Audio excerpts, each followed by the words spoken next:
Good morning, everybody, and thank you for coming along to the latest breakfast session. And good morning to everybody online. And I moved away from the camera, so I'm back now. Thanks a lot for coming along. It's the second last breakfast for the year. It's been another big year. We've had quite a few guests this year, and there's one more breakfast in the beginning of December. So thanks a lot for everybody for making the effort to get up in the morning and come along. It's great to see you all here. Before we get going, I'd just like to acknowledge the land we're on. For the Ghana people, acknowledge their elders past and present, and we pay respect to the Ghana people.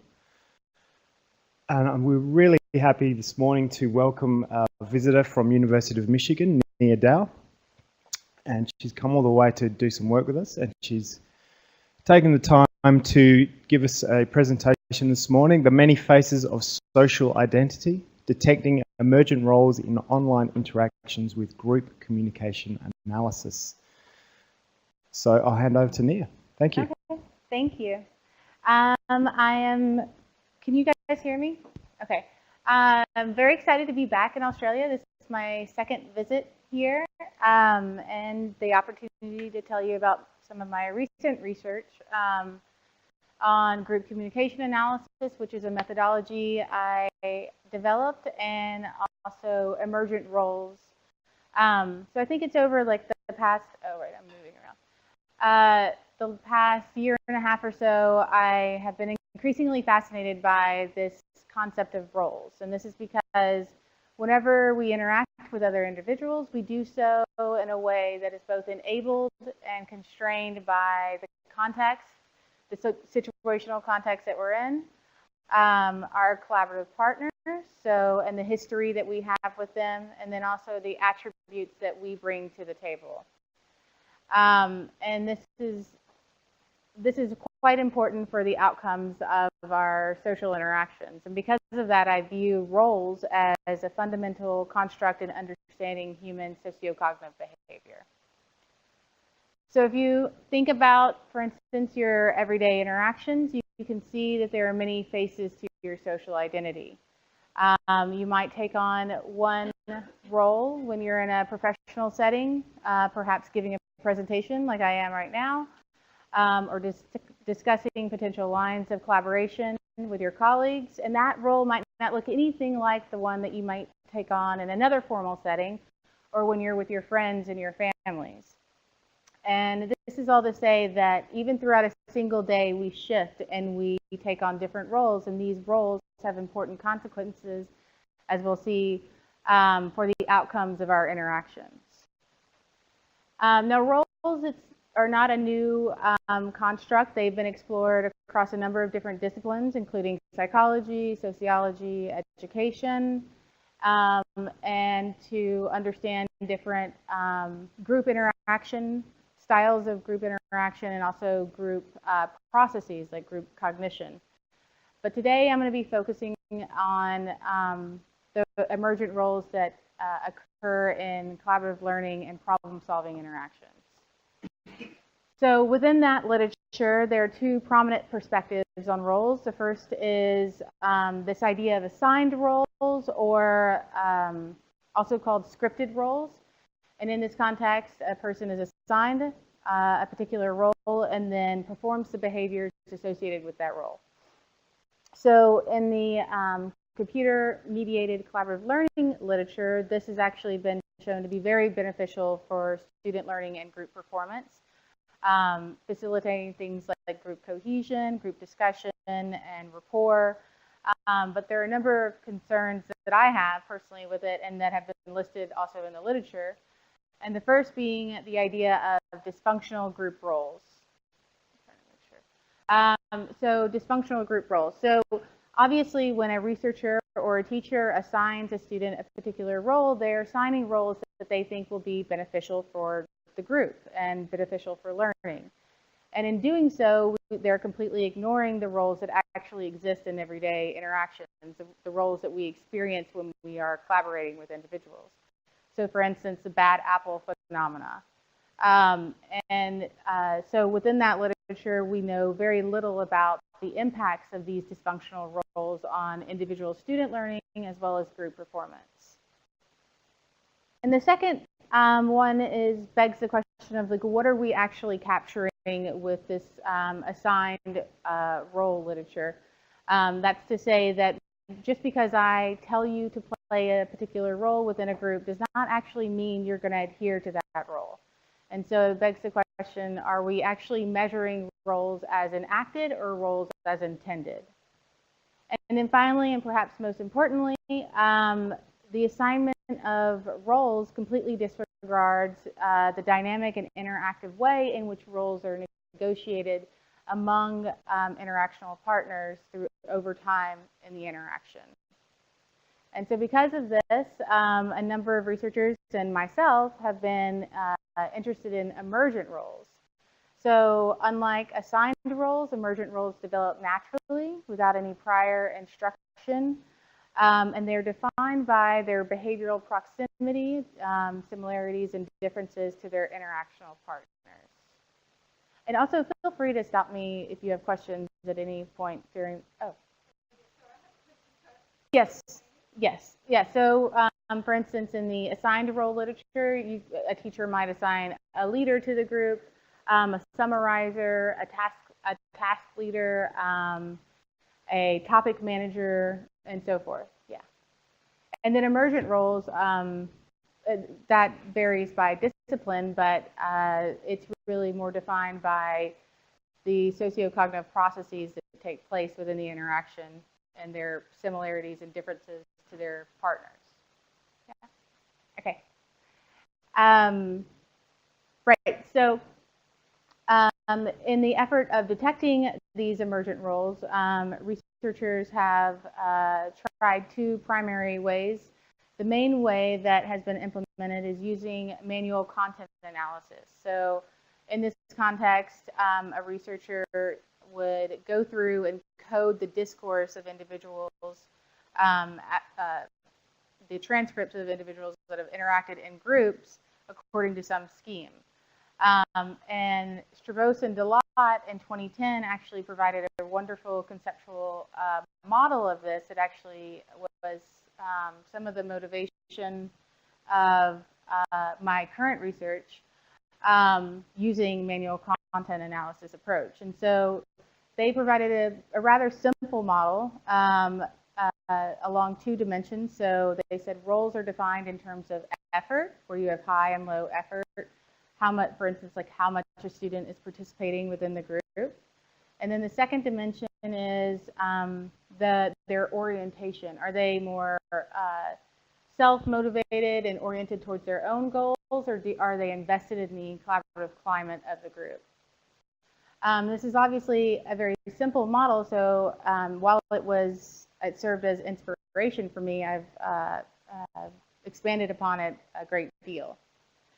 So this approach obviously has some limitations. One of the main limitations is in manual content analysis of student discourse, you're not able to capture the sequential structure and semantic references between individuals over time because human minds can't do that. And then also the human time requirement involved is no longer scalable with the increasing large data sets we have that we're dealing with in education. And so there have been rare attempts to use automated approaches, and one of the main ways is using social network analysis, which has been very, very useful. In the context of roles, social network analysis uses the idea that an individual's node attributes and the behavioral regularities are signals of meaningful roles that an individual is taking on within a network.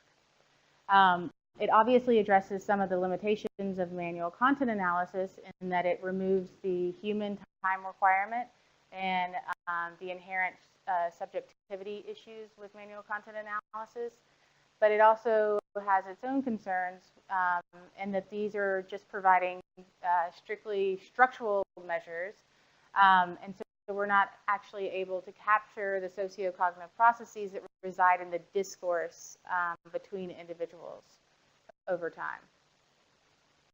And so these limitations of the current approaches is sort of one of the things that motivated my work in developing this new methodology called group communication analysis. So the goal of this is to use computational linguistics methodologies to analyze the language and discourse of individuals and capture their conversational patterns that are reflective of important sociocognitive processes that characterize the roles that individuals take on in groups. So for instance, this is a kind of simplified version of the type of data. Can I point with this? Yeah. The type of data you might get out of any type of online group interaction, where you have something like the speaker, you have the group that they were in, a timestamp associated with when they made a contribution, and then the actual discourse that they contributed. There's tons of rich information in here that we're not actually able to capture with our current approaches. And so the challenge is going from the semi-unstructured data to something more meaningful, something that allows us to infer the semantic relationships between students' contributions over time. And so GCA, Group Communication Analysis, I'm just going to call it GCA from now on, attempts to do this using discourse cohesion. And so specifically I use latent semantic analysis, which is a statistical technique that captures the semantic relatedness between two pieces of text. And so in this context, it would be between students' contributions over time. And from that, I can derive several different measures that we'll go over in a second. So GCA is comprised of 6 different measures. The first just being participation. And I view this as a very necessary but insufficient means of understanding the roles that students are taking on. So like, how much are they participating in the group? The remaining measures come out of the discourse cohesion that I just talked about, where we have 3 measures of responsivity. And the responsivity measures are really grounded in the self and social regulatory literature and discourse dynamics literature. So the first one, we have overall responsivity. And this is capturing the degree to which a student is monitoring and attending to the previous contributions of their collaborative partners. So for instance, when I make my next contribution, is it semantically related to the previous contributions from the other members in the group? And then we have internal cohesion, and this is getting at the self-regulatory skills. So am I building on my own previous contributions within the interaction? And then my favorite one is social impact. So when I say something in a group, is that picked up and moved forward, or is it completely dropped right there because it's not seen as important to the topics that they're discussing? And then the remaining measures come out, actually out of the team literature. So people like Steve Foltz and others with the measure of newness. So the degree to which a student is providing new, unseen information, unprovided information with their contribution compared to just simply echoing what's already been said. And then communication density. And so again, this is out of the team literature where they advocate for concise communication, and it's grounded in the idea of the common ground theory, where concise communication is a signal of more effective groups. And so the GCA is made up of these 6 different measures, and using these measures, we're able to not only quantify and characterize the important sociocognitive dynamics between individuals over time, which you're seeing over here, but also use that information to cluster them and find regular and reoccurring patterns or profiles of individuals. So far, I've analyzed over 4,000 groups and individuals using this methodology across a range of different environments. So everything from the small group interactions that we're going to be talking about today up to more distributed interactions that take place in things like massive open online courses and crowd-based design interactions. And looking at a number of different outcome measures. So today we're going to be focusing on learning. So how do these roles that students take on, these emergent roles within a group interaction, how does that influence both an individual student's learning and also the overall group performance? So the first data set was collected by Jamie Pennebaker and team at University of Texas, Austin. He's a great collaborator. And so just imagine like this huge introductory psychology course of, 800 individuals. And they were told that they were going to be involved in a collaborative learning assignment. And so they were randomly assigned into groups producing around 180 groups. And so the setup was they were first assigned, hey, read this material. And I think it was definitely on personality disorders, right? And then they signed on to their educational platform and took a pre-test, individually took a pre-test. And then they were randomly assigned into their groups where they were given talking points just in case so the conversation didn't go stagnant. And then afterwards, they signed out and took a post-test. And so from that, I can make a student-level learning gains measure, so to understand how the roles influence students' learning. But I didn't want to aggregate that same measure up to the group level. I wanted something completely independent for a group level performance measure. And so for that, I decided on the proportion of on-topic discussion, which is another thing that's also used frequently in the literature. So prior to the clustering, the data was split in the testing and training.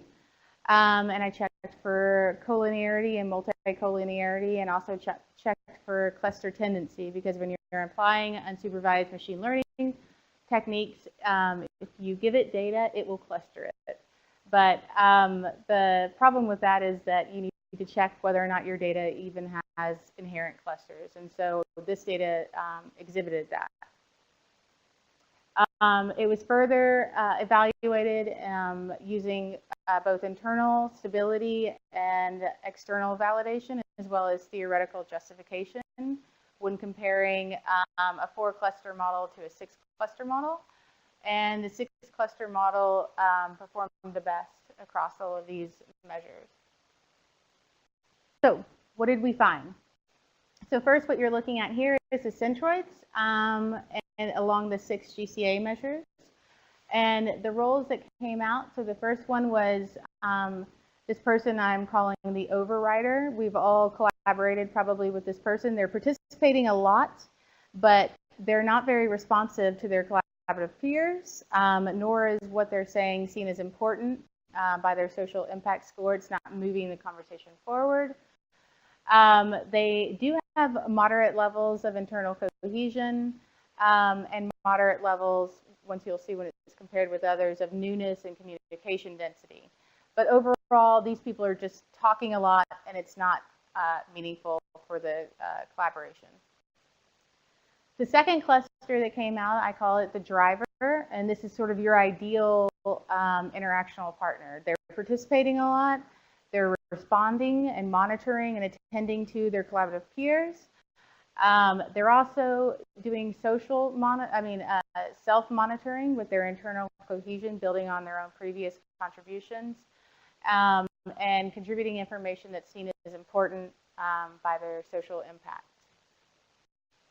And then we have a follower. So these individuals are not participating very much, but when they do participate, it is at least moderately building on and attending to their previous contributions of their peers and seen as important by their social impact scores.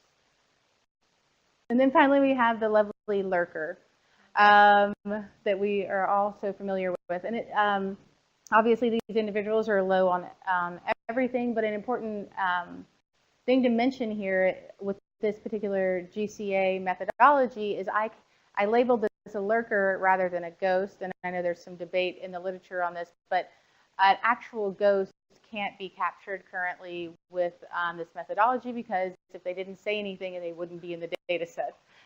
And then we have somebody that I call socially detached.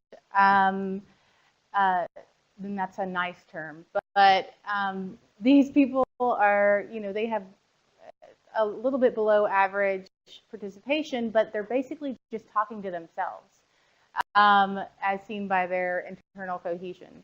So they're, I guess, according to Chabos and Delot's model, they would have a very individual orientation. And then finally, we have somebody called the task leader. And this individual, again, is not among the highest participators, but when they do, it's seen as very important, relevant, and it's moving the conversation forward. So these were the 6 roles that came out, these emergent roles came out of the collaborative interaction between individuals. And so the next step was to see, okay, so do these have any practical value for learning? Yes?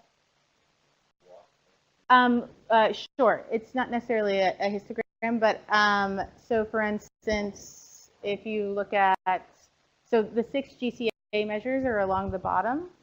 And if you look at, so the driver, let's look at the driver. So these individuals are among the higher participators. That's the first bar that you're looking at. The second one is their social impact score, which is also quite high. And this means that when they make a contribution, it's picked up by their collaborative peers and moves the conversation forward. The third bar, the lighter green bar, is their overall responsivity. And so this is showing that they have quite high overall responsivity, meaning that when they make a contribution, they're monitoring and attending to the previous contributions of their peers. And then the black bar is their level of internal cohesion. So this is sort of the self-regulatory measure. They're also building on and attending to their own previous contributions. So creating a coherent narrative that's moving the conversation forward for themselves and also for the group. And then their newness and communication density, while it's lower, it's below average, it's still among the highest. If you look at, for instance, like the lurker. So they're contributing new information and they're doing it in a concise and effective way. Does that help? Can I just clarify something? The centroid is the centroid for that group or for the whole data set, for every group? So that you're comparing people against the centroid point, the 0. So these are normalized data. So below 0 just means it's below. Yeah, but normalized to what? That group that you're testing, that for those for everyone. Oh, right. Normalized across the population before the analysis. Yeah. Okay. Yeah. So. Thanks. Okay.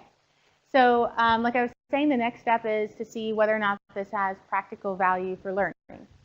To do this, I constructed several linear mixed effects models where we had the dependent variables across different levels. So the learner, individual learner, how do roles influence individual learner performance, and also at the group level model, so how does the proportional occurrence of certain types of roles influence the performance of the overall group.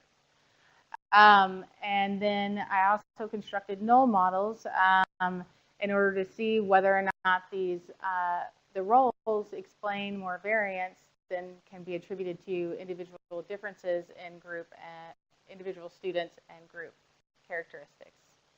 Okay, and it does. This is what we're looking at right now is how do the roles influence learning gains for students in collaborative learning environments. And it's important to note that because these are categorical predictors, everybody is compared to the driver role. And so what we're seeing here is something that we maybe would suspect. So, you know, higher participating individuals are outperforming lower participating individuals like the lurker. But we also saw some very interesting patterns because if you remember, the socially detached learner was not participating very much, and they actually are not, they're performing on par with the driver. So maybe that individual or self-focused orientation isn't necessarily a bad thing when it comes to individual student learning. And another interesting finding was that the task leader was also performing on par with the driver. And this is suggesting, and if you remember, the task leader actually had among the lowest participating individuals. However, when they did participate, they had very high responsivity, internal cohesion, and social impact. And so what this is saying to me or signaling is that it's more than simply being prolific or talking a lot in a group. It's really the deeper level sociocognitive processes that are contributing to the influence on a student's learning. And then the next model is focusing on the group level. And so I had to construct two different models here. So I constructed a productive role model and an unproductive role model. So the first one we're looking at is the proportional occurrence of drivers, task leaders, and overriders within a group. And then the unproductive role model was the proportional occurrence of lurkers, followers, and socially detached learners within a group. And so the findings here largely mirror what was found for the individual student level learning with a few differences. So one major difference is the fact that the explained variance for the group level models is much higher, explaining around 15% of the variance. Oh, see, this is one of the numbers that hasn't been updated. But anyways, the group level models explain 15% of the variance compared to the 2% of the variance that was explained in the individual learner models, which is telling us that perhaps the roles that students take on and the proportional occurrence of those have more of an influence on the entire group performance than it does on the individual student's learning. Yeah. And then the takeaway from this, again, you know, so we saw some expected findings. You know, drivers outperformed lurkers, but we also saw some really interesting findings that point to the importance of these deeper level measures that capture the social and cognitive processes between individuals. Because we saw that, for instance, people like task leaders who did not participate very much, but when they did, it was in a very meaningful way, also benefited from the interaction in terms of their learning gains. It also has implications for group composition, and so in the group level models, we saw that the proportional occurrence of like task leaders who also were low performing and drivers was actually very beneficial for a group. So it's not that you need to have your key star players all in one group to produce beneficial outcomes for students. It's really that you need a mix of individuals that are contributing in different ways and bringing different skills. And then finally, the effect size differences that we just talked about. So next, I focused on, okay, so the roles do appear to have practical value, but another important question is, do they generalize? And so in order to do this, I brought in two additional data sets. The first being, I'm going to call it SMOOC. I think it's actually SMOC, but SMOOC is cuter. Synchronous Massive Open Online Course. And so this was an attractive data set to work with because it was also in the context of psychology. They interacted for, that number is a bit off, but they interacted for about 20 minutes, and they interacted 9 times throughout the semester. So they covered more topics, if you will. And so I wanted to see whether or not the roles generalized in that context. And then the second one is from David Schaefer. I guess there was David Schaefer's team. And so this is further away in terms of similarity to the data set. It's a collaborative problem-solving data set that takes place in a virtual simulation where students are developing urban planning skills and trying to learn how to navigate streets and where to put them and where to put their resources and all this kind of neat stuff. But again, so this is an entirely different topic, obviously, and it's problem solving, not collaborative learning. And so to do that, I took all possible comparisons. So I'm not going to go into all the details because there's quite a bit of details, but they're all in the paper. But looking at all possible comparisons to check out the internal generalization and also the external generalization to new data sets and new contexts. And so within doing that, we can see that, for instance, you would take the cluster centers from one data set and then predict that in another data set. And what we found was that the roles were quite robust in that they generalized both within the traditional CSCL data set, so unseen data, but they also generalized to external data sets and new circumstances. So that provides value in the GCA methodology. And then moving forward, there are several different things, some of which are not mentioned on this slide, but they were on my updated slide. So the first one is just scaling up.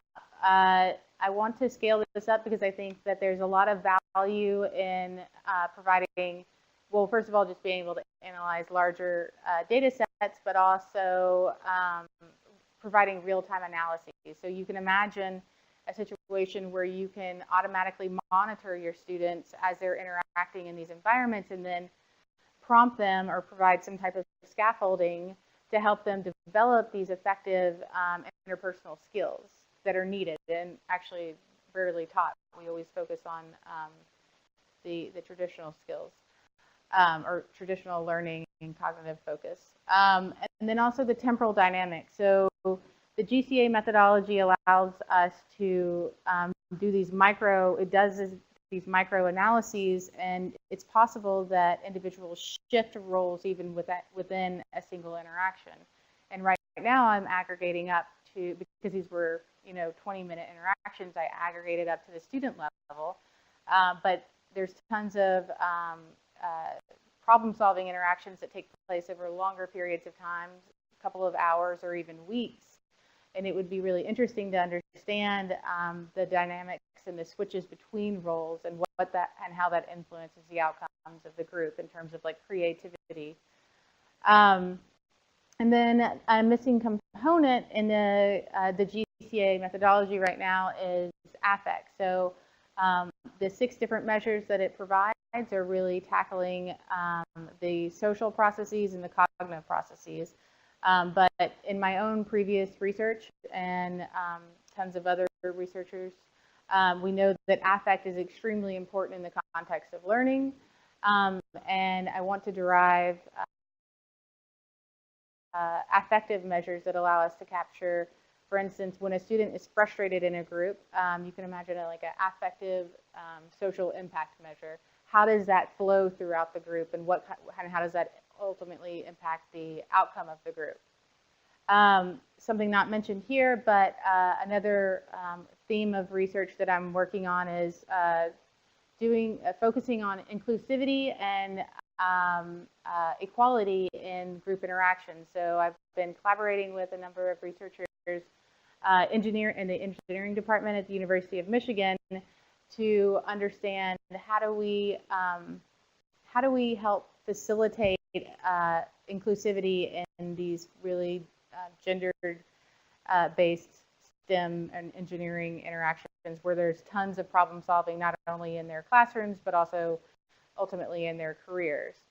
And this is sort of motivated by a recent paper I submitted to the LAK conference where we found there are huge differences in the ways that males and females interact within a group. Contrary to what previous researchers found, they actually participate the same. So it's not that males are, dominating the conversation, which is sort of a common stereotype, but it's the nature of their participation that's very different. So males are low across all of, they look a lot like the overrider. So they're participating a lot, but they're not responding or attending to their collaborative partners. They're not, they have low social impact, so what they're saying is not seen as important and moving the conversation forward, and so forth. And so, again, building ways to help mitigate that and build these more effective interpersonal skills, as well as in the context of ethnicity. So I found several differences across our populations, at least, and how individuals interact, and trying to tackle that. So with that, I will take questions. Thank you very much, Nia. Very Thanks. interesting. Round of applause, please. Okay. If there are any questions in the room, we'll be happy to take them now. Okay, we have a couple. Hang on a sec, if you could introduce yourself. I'm Sven Trenner from the School of Education. Thank you for your presentation. I had a couple of questions. One was, could you relate your analytical approach to the ICAP framework in terms of their relatability? And also, how do you account for the nature of knowledge that you are focused on? Like, psychology is very different, for example, from mathematics. Right. So learning in psychology does not equate to learning in mathematics. How are you accounting for that in your research? Right. So with the second question, I completely agree that it's going to look like a very different process, and that's why I've started to explore outside of psychology and looking at engineering interactions. I haven't looked at mathematic interactions, but I think that will just be a learning process. I don't think that everything is going to fit in one box, but in terms of generalization, I was more interested in validating the methodology, and I think that it will need to be validated in other disciplines as well. Oh yeah, what was the first question? The ICAP, and that's with the different levels of quality of interaction. Is that yeah?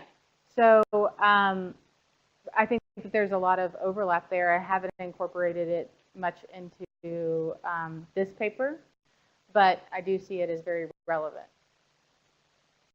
Good morning, Tristram Lawson.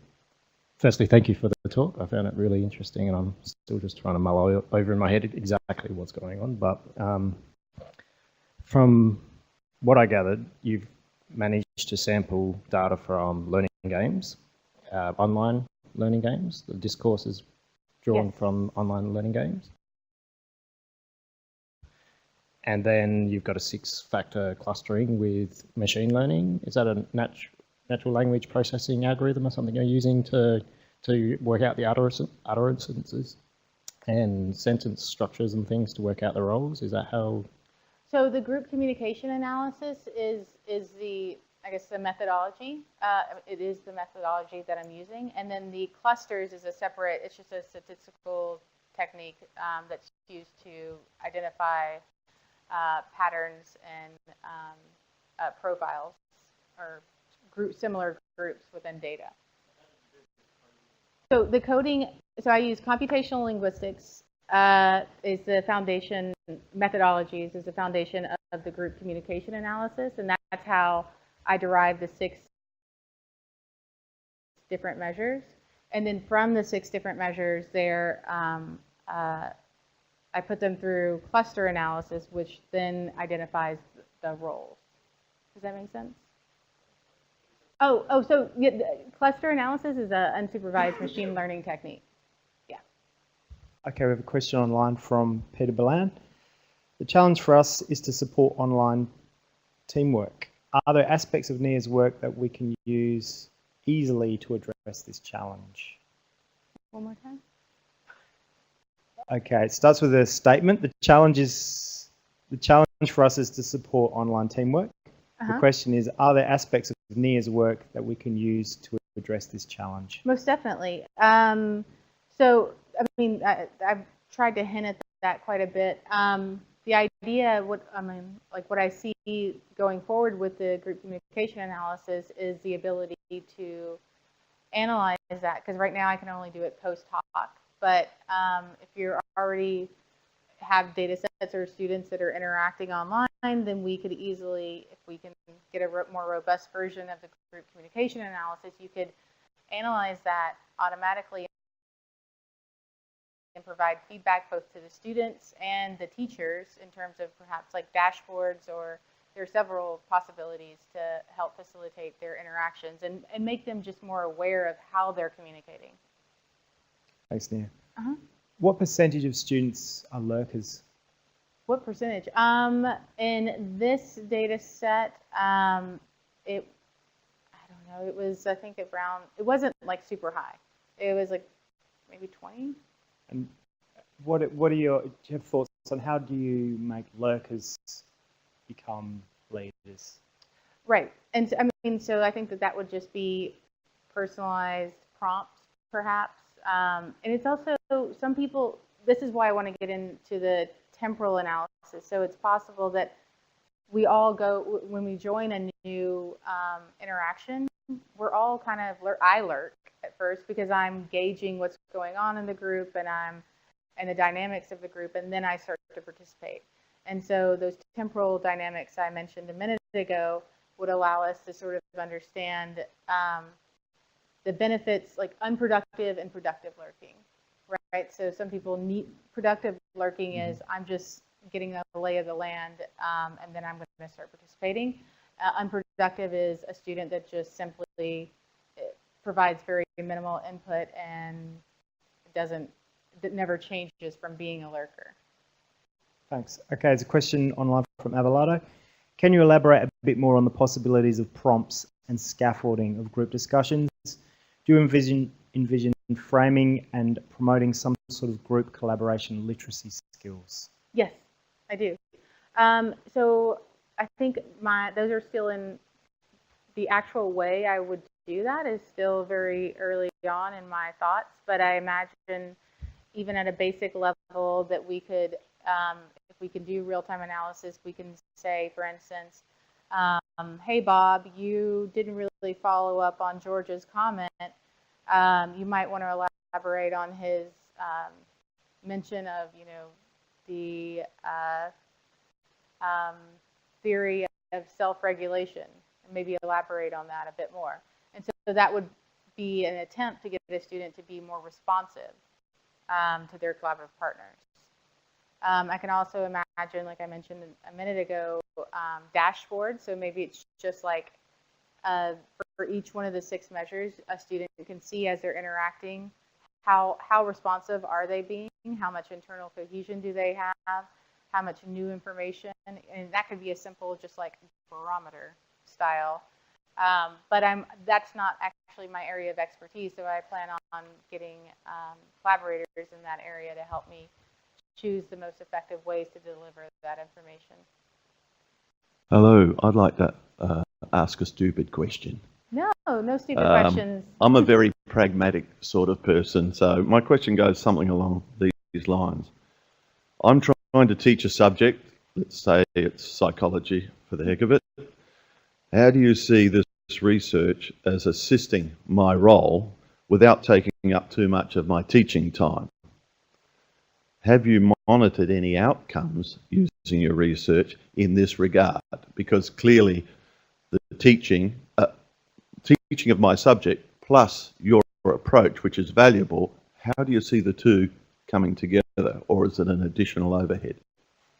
Well, I mean, I don't see it as an additional overhead. I think that you could easily have students, sticking with psychology, you could easily have students, if you already are doing group interaction in your classroom, then this could just be another layer that simply provides personalized feedback, even in a worksheet or an email. It's like, hey, based on your last interaction, this is sort of where you were, to help them reflect on that and then ideally improve.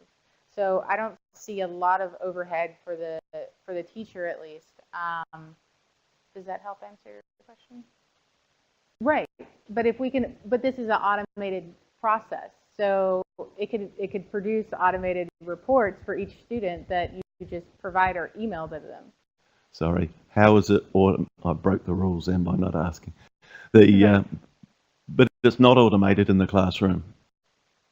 It's not automated in this classroom. So could we use this classroom as an example of what you're trying to convey to me? Okay, so right now it's focused on online interactions, right? So, but in the future, I don't know if I'm quite going to answer it, but I'm going to try.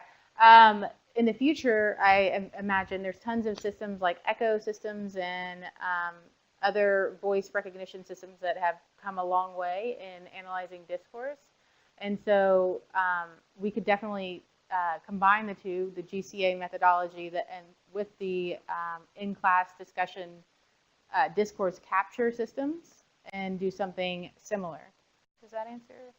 Because we have a lot of people in here and we're all talking, and if we can, it's all about whether or not we can capture the discourse data. Thanks. Question from online from Matt Selway. What about pre-identification of roles? Do you think it's possible to allow us to allocate more optimal group compositions?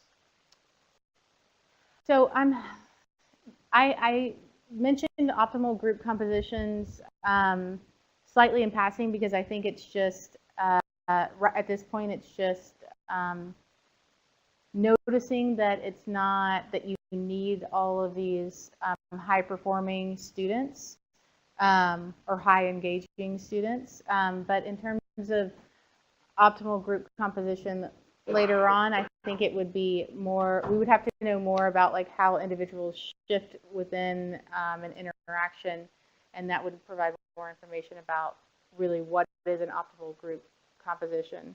Another place that's sort of similar that I have ideas about is we all have different communication styles and ways of interacting and ways of receiving information that differs, right? So we have collaborators that are, it's very easy to collaborate with them.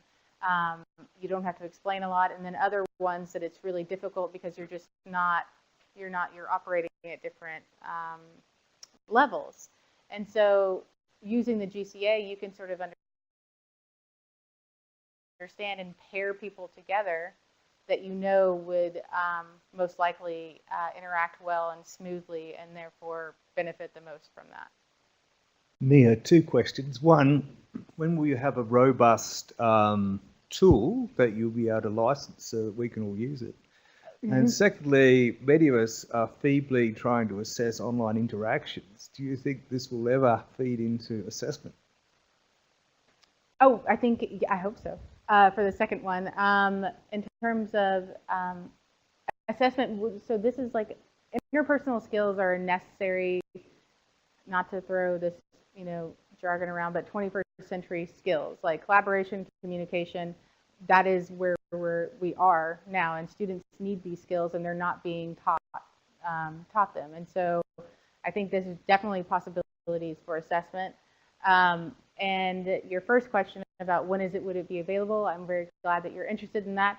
As soon as somebody gives me a lot of money, it will be available. No, seriously, I'm hoping within over the next year, we will have a system that's accessible to researchers and teachers. Thank you, Kurt Lushington from Psychology. I just want to ask you to think of the future, and you talked about affect. Mm-hmm. And my question is really about how do you propose to, I guess, measure affect? Is it through a semantic analysis or the valence, or in other words, how people say things? Yes. So in the grant that I wrote, there are limitations to both. So there are like a machine learning approaches to capturing affect, and there are systems like word-based approaches that are simpler, like Luke, linguistic inquiry word count. I'm going to explore both in terms of capturing the affect. There was a second part to that question. Right. Oh, right. So in terms of valence is a bit easier, I think, than specific affective signals. And so again, I would look at the word-based approach and the machine learning approaches and decide which one is producing the best. I'm concerned with that about how well it's going to transfer across different types of disciplines or subject areas and types of context. So for instance, when you have adults that are, expert adults that are interacting online versus young college students. And so I think that will require a lot of thought. So, yeah. Thanks. Question from online from Hong Mai. Can you please give us some details about how to catch up individual student behaviour data in a group? Catch up? Catch up. How to catch individual student behaviour in a group?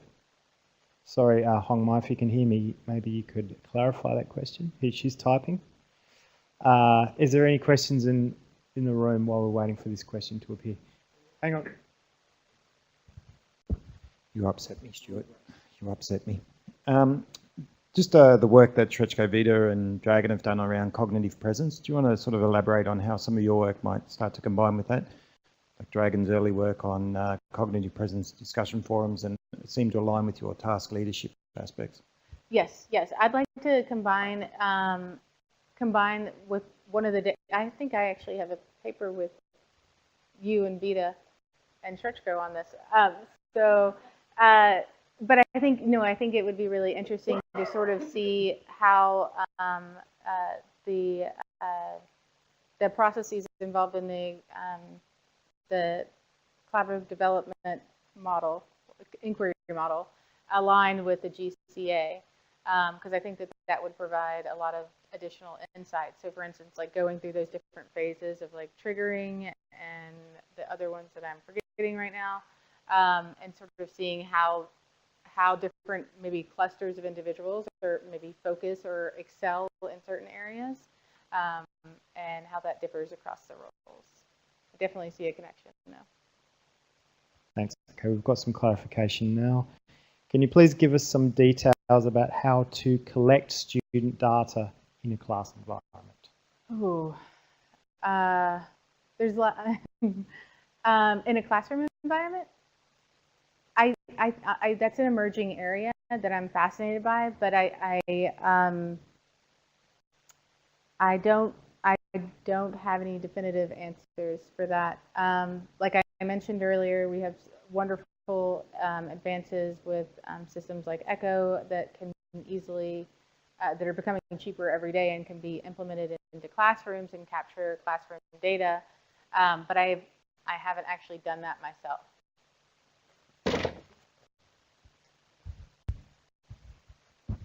Thanks. Just following up on that, I think there's a lot of emerging opportunities as centers in the classroom. There's controversial things like the use of a video in especially primary, secondary school levels.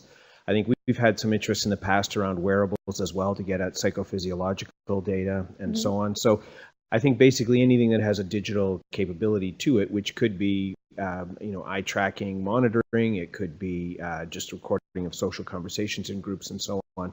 Can easily be captured in a classroom. The thornier question are the ethics around that kind of capture. Even though we do it online all the time, we seem to think that there's something about the physical space that's a little bit different. Even though after spending a bit of time in China, I'm very comfortable having all of my movements, including bowel, recorded constantly.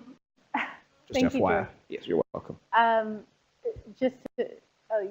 think, the ethical considerations about that, I completely agree. But at the same time, just like data can be anonymized online, we can do that for classrooms.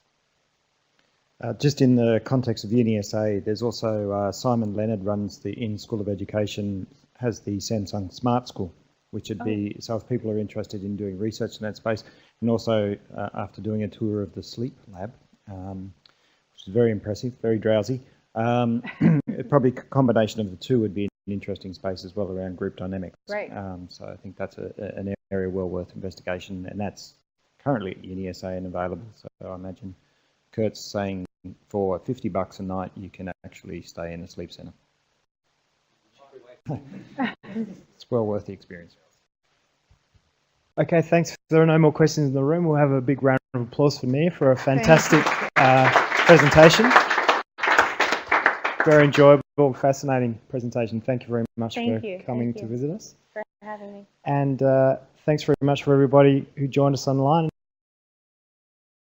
And thanks everybody to joining us in the breakfast. We'll see you in December for the last one. Thanks very much.